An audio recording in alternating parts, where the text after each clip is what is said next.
sibona lapha emangcwabeni umufi oyabe esithiyile lapha uyabe hanjiswe ngabantu esibhedlela egula kakhulu. Labana abantu abahambe laye esibhedlela yibo abasala sebelawo umkhuhlane, sebebiza abantu ukuthi buyanini sizo emfeni.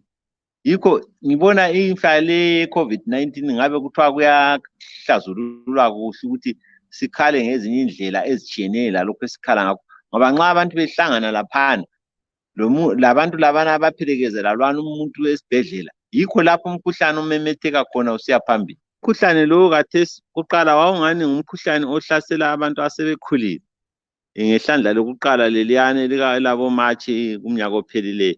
Kodwa ke leyo osukhona khathesi ihlandla lakhona kukhanya labantwana selibuya, abantwana aba17 years 20 years labo sebegula lumkhuhlane. Yikho kumele siqakathekise ukuthi umuntu wonke ophefumulayo, igcikwane leli selilanda umuntu wonke ophefumulayo. Thina esikufunayo ukuthi abantu phandle, abantu yibo abaqakathekileyo. Nxa abantu bengazibambi phandle, singaze sizame ukwenzani esikwenzayo? Abantu phandle lokhu benatha amatshwala, behamba emashabhini besenzani, begida amaphathi.